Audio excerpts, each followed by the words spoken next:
Hello बच्चों, आपका मेरे YouTube channel Kataria @easy maths में आपका स्वागत है। बच्चों, आज हम क्लास 10th मैथ्स का अध्याय 2 या ये कहें यूनिट 2 बहुपद के बारे में विस्तृत से समझेंगे। बच्चों, हमने क्लास 9th में बहुपद के विभिन्न रूपों को समझा था, जिसमें रैखिक बहुपद के बारे में भी हमने जानकारी ली थी।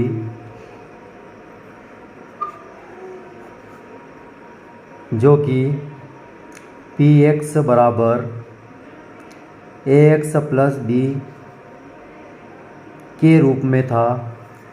अर्थात बच्चों, यहाँ रैखिक बहुपद उसे कहते हैं जिसमें एक चर होता है तथा उसकी घात भी एक होती है। अर्थात बच्चों, यहाँ x की घात 1 है और कुल यहाँ 2 पद हैं। तो बच्चों, यहाँ एक घात होने से यह रैखिक बहुपद कहलाता है। बच्चों, हम अध्याय 2 की प्रश्नवाली 2.1 का विस्तृत अध्ययन करने वाले हैं। बच्चों, आपके क्लास 10th में द्विघाती बहुपद के बारे में विस्तृत अध्ययन करेंगे। बच्चों, सबसे पहले हम ये जानेंगे कि द्विघाती बहुपद क्या है। हम बहुपद को पॉलिनोमियल्स बोलते हैं, इसलिए बच्चों इसको p से दर्शाएंगे। और अगर x में बहुपद लिखना है तो उसके अंदर ब्रैकेट में x लिखेंगे बराबर px बराबर ax की घात 2 प्लस bx प्लस c। बच्चों, यह द्विघाती बहुपद का मानक रूप है, जिसमें अधिकतम घात 2 है तथा पदों की संख्या 3 है। बच्चों, यहाँ एक बात महत्वपूर्ण है। यहाँ x स्क्वायर का जो गुणांक आता है, यहाँ x स्क्वायर गुणांक जो आ रहा है a, वो हमेशा x स्क्वायर का जो गुणांक आ रहा है a, वो 0 नहीं होना चाहिए। यानी कि बच्चों, यहाँ a की वैल्यू 0 नहीं होना चाहिए। अगर ये 0 हुआ, ऐसी स्थिति में 2 घात वाला पद पूरा विलुप्त हो जाएगा। तो यहाँ द्विघाती शब्द का अर्थ ही नहीं बचेगा। अतः a की जगह 1 से लगाकर अन्य कोई वैल्यू हो सकती है, लेकिन 0 नहीं होना चाहिए। बच्चों, यहाँ द्विघाती बहुपद है, इसलिए इसके 2 शून्यक प्राप्त होंगे। x अर्थात 2 घात होने से x के 2 मान प्राप्त होंगे।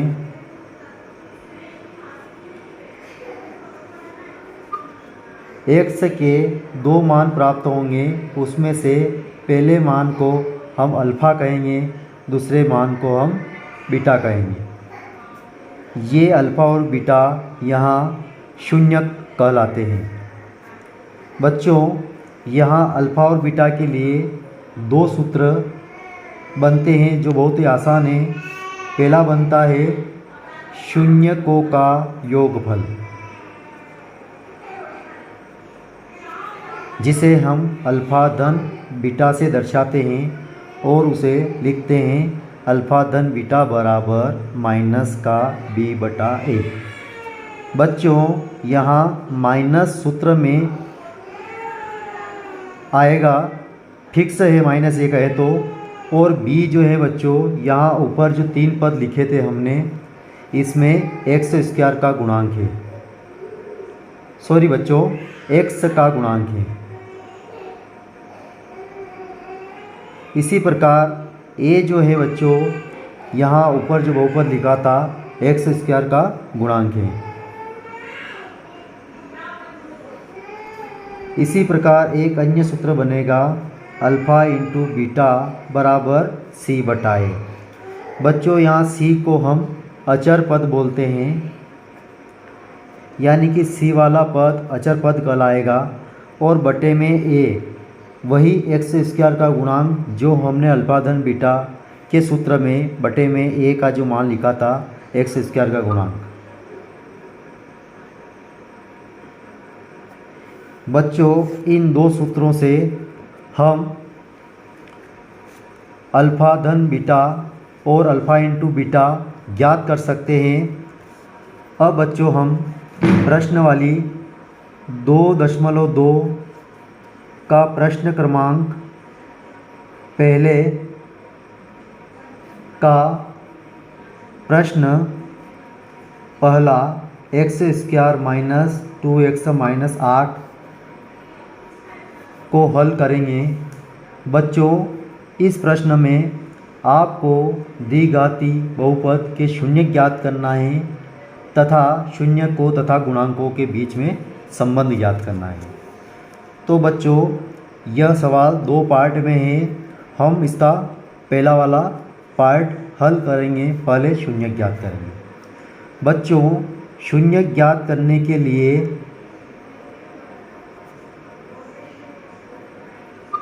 सबसे पहले हम दिए गए द्विघाती बहुपद के पद गिनेंगे। बच्चों यहाँ 1 2 3 कुल 3 पद हैं। जब 3 पद आते हैं बच्चों, ऐसी स्थिति में हमें पहला वाला पद और लास्ट वाला पद इन दोनों की सहायता से बीच वाले पद को 2 भागों में तोड़ते हैं। बच्चों यहाँ अगर ध्यान से देखें तो x स्क्वायर का गुणांक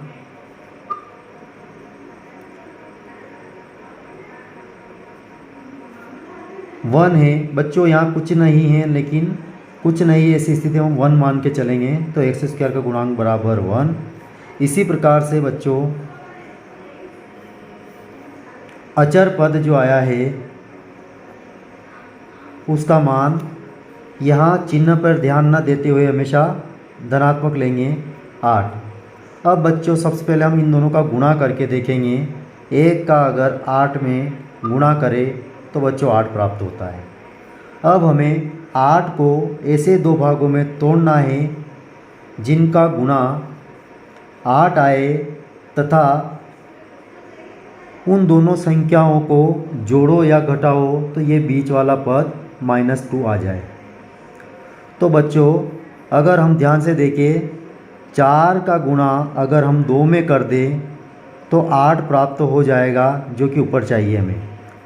और अगर हम 4 माइनस का ले लें और इस पर प्लस का 2 कर दें तो ऐसी स्थिति में 4 में से 2 जाएगा तो -2 बचेगा, चूँकि बड़ी संख्या माइनस की है, जो कि -2 हमारा बहुपद में बीच वाला पद है। अब बच्चों इस आधार पे इसको तोड़ेंगे हम पहले वाले पद को ऐसा का ऐसा लिख देंगे x स्क्वायर। फिर बच्चों जो हमने 4 और 2 लिया इसको हम इस रूप में लिखेंगे -4 और उसके साथ x लगा देंगे। इसी प्रकार से यहाँ से 2 लेंगे और उसके साथ भी x लगा देंगे ताकि 4x में से 2x जाए तो फिर -2x बच जाए। फिर लास्ट वाला पद जो -8 है वो ऐसा ही लिख देंगे। अब बच्चों यहाँ 2 पद बन चुके हैं। पहले इन दोनों पदों में से जो कॉमन आता है वो लेंगे। बच्चों यहाँ दोनों में से x कॉमन आएगा। x कॉमन लेने के बाद बच्चों यहाँ x स्क्वायर था, जो कॉमन लेते हैं उसका मतलब होता है कि उसका प्रत्येक पद में भाग देना। तो x कॉमन लिया यानी कि x स्क्वायर में x का भाग दिया तो यहाँ 1x बच जाएगा। इसी प्रकार से माइनस, तो ये माइनस लिख देंगे और 4 आएगा। इसके बाद x कॉमन लिया था, कॉमन लेने के बाद एक्स कॉमन आ गया तो बच्चों यहाँ कुछ नहीं, मतलब 1 बचा है, तो ये ब्रैकेट हमने बंद कर दिया। इसी प्रकार अगले अन्य दो पदों में से दोनों में कॉमन 2 आएगा। 2 कॉमन लेने के बाद बच्चों अंदर x, फिर माइनस 2 कॉमन लिया यानी कि भाग दिया, 8 में 2 का देंगे तो 4 बार चला जाए, 2 चौक 8। अब बच्चों अगर ध्यान से देखें तो इसमें x प्लस x माइनस 4 और इसमें भी x माइनस 4 कॉमन है, इसको हम बाहर निकाल लेंगे। अगर x माइनस 4 को इस टाइप से अगर हम बाहर निकाल लेते हैं तो अंदर आपको x प्लस 2 दिखाई देगा, तो इसको हम अलग से लिखेंगे x प्लस 2। अब बच्चों हमें शून्य ज्ञात करना है, इसलिए हमारे पास जो भी गुणनखंड प्राप्त हुए इनको शून्य के बराबर रख देंगे। माना x माइनस 4 x प्लस 2 बराबर 0। ऐसी स्थिति में बच्चों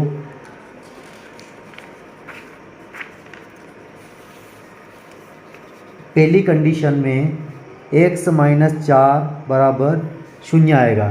चूँकि दोनों गुणा में है तो कोई एक एक पद एक एक समय पर 0 होगा। अगर एक बार हम x माइनस 4 को अगर बचा ले तो x प्लस 2 बटे में जाएगा तो ये 0 हो जाएगा, इसलिए x माइनस 4 बराबर 0 आ जाएगा। या फिर x प्लस 2 को अगर हम बचा लें यहाँ, ऐसी स्थिति में x माइनस 4 0 के बटे में जाएगा तो 0 हो जाएगा। ऐसी स्थिति में x प्लस 2 बराबर 0 आएगा। बच्चों यहाँ x का मान निकालने के लिए हम 4 का पक्षांतरण करेंगे, जो बराबर के उधर जाकर प्लस हो जाएगा, प्लस का 4 हो जाएगा। इसी प्रकार यहाँ से x की वैल्यू निकालने के 2 का पक्षांतरण करेंगे, जो कि बराबर के उधर जाके माइनस का 2 हो जाएगा। क्योंकि यहाँ 2 प्लस का था तो इधर जाके ये माइनस का हो चुका, यहाँ 4 माइनस का था, बराबर के उधर जाकर प्लस हो चुका। तो बच्चों यहाँ पर x के 2 मान प्राप्त हो चुके, एक 4 प्राप्त हुआ और एक -2 प्राप्त हुआ। अर्थात पहले वाले मान को हम अल्फ़ा कहते हैं, जिसको हम 4 लिखेंगे। अल्फ़ा पहला शून्य का अल्फ़ा बराबर 4 प्राप्त हुआ और दूसरा जो शून्य के बीटा बराबर वो -2 प्राप्त हुआ। ये इस सवाल का पहला पार्ट बच्चों ख़त्म हो चुका है। अब सेकेंड वाला पार्ट बच्चों, इस सवाल में हम सत्यापन करेंगे। तो बच्चों सबसे पहले हम यहाँ देखेंगे इस सवाल के स्टार्ट में, अगर इसकी मानक वर्ग समीकरण से तुलना करें बहुपद की, तो x² माइनस 2x माइनस 8। अगर तुलना करें इसकी मानक द्विघाती बहुपद ax² plus bx plus c से, तो यहाँ a की वैल्यू x² का गुणांक 1 है, तो यहाँ a की वैल्यू बराबर 1 आएगी। इसी प्रकार x का गुणांक यहाँ b है, b की वैल्यू यहाँ x का गुणांक -2 है तो 2 आ जाएगी।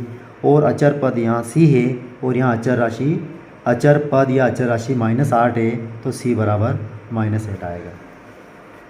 अब बच्चों हमें शून्यकों के योगफल और गुणनफल के सूत्रों का सत्यापन करना है, इसलिए सबसे पहले हम अल्फ़ा धन बीटा बराबर -b बटा a वाला सूत्र लगाएंगे। इसी प्रकार सेकेंड पार्ट में हम लेंगे अल्फ़ा इंटू बीटा बराबर c बटा a। बच्चों सर्वप्रथम हम अल्फ़ा धन बीटा बराबर -b बटा a को सिद्ध करेंगे। बच्चों ऊपर हमने अल्फ़ा का मान पहले मान लिया 4 है, प्लस बीटा का मान हमने पहले से मान रखा -2 है। इसी प्रकार से माइनस सूत्र में आता है बच्चों यहाँ, और b की वैल्यू अगर देखें हम तो अभी तुलना की थी हमने, b का मान आया था -2 बटा a की वैल्यू बच्चों यहाँ प्लस की 1 आएगी। अगर इनको हल करेंगे तो 4 प्लस माइनस यहाँ माइनस आएगा 2, जिसे बच्चों में पूर्व में वीडियो अपलोड किए गए उसमें बता दिया गया कि अगर एक संख्या प्लस की हो और एक संख्या अगर माइनस की हो, अर्थात दो चिन्ह आपस, एक चिन्ह प्लस का हो और एक माइनस का हो और उन दोनों के बीच में गुणा का चिन्ह हो, तो इस स्थिति माइनस प्राप्त होता है। तो प्लस इंटू माइनस माइनस और 2 सामने जो दिख रहा है वो ऐसा आ जाएगा। इसी प्रकार बराबर के उधर माइनस इंटू माइनस, तो बच्चों माइनस का गुणा माइनस में करते तो प्लस आ जाता है 2। और बटे में कुछ नहीं तो ये 1 चल ही रहा अपना ऐसा। बच्चों 4 में से 2 जाएगा तो 2 बचेगा जो कि प्लस का है। इसी प्रकार से यहाँ 2/1 जो है इसको भी हम 2 लिख देंगे, अर्थात यहाँ पर LHS बराबर RHS आया, अर्थात ये पहला वाला कथन या पहला वाला सूत्र अल्फ़ा धन बीटा बराबर -b बटा a सत्य है। इसी प्रकार अल्फ़ा इंटू बीटा बराबर c बटा a को हम सिद्ध करेंगे। तो बच्चों यहाँ अल्फ़ा का मान फिर रखेंगे हम, ऊपर से 4 आ रहा है, इंटू बीटा का मान यहाँ से -2 आ रहा है तो इसको ब्रैकेट के अंदर -2 लिख देंगे, बराबर c की वैल्यू हमने पहले ही निकाल रखी थी, तुलना कर कर बच्चों यहाँ पर c बराबर -8 तो ये -8 रख दिया हमने, और a की वैल्यू बच्चों यहाँ पर 1 पहले से निकाल रखी, 1 रख दिया हमने। बच्चों 4 का 2 के साथ इंटू करेंगे 8 आएगा, ये प्लस की संख्या है और ये माइनस की, इसलिए गुणा में माइनस आएगा, बराबर के उधर भी बच्चों माइनस का 8 है, अर्थात दोनों में -8 बराबर -8 प्राप्त हो गया, अर्थात इंटू वाला सूत्र भी आपका यहाँ सत्यापित हो चुका, अर्थात यह कथन भी सत्य है। अर्थात बच्चों इस प्रकार से हम अन्य सवालों को आसानी से हल कर सकते हैं। अगर ये वीडियो आपको पसंद आया हो तो इसको लाइक करें, शेयर करें और मेरे चैनल को सब्सक्राइब ज़रूर करें। धन्यवाद।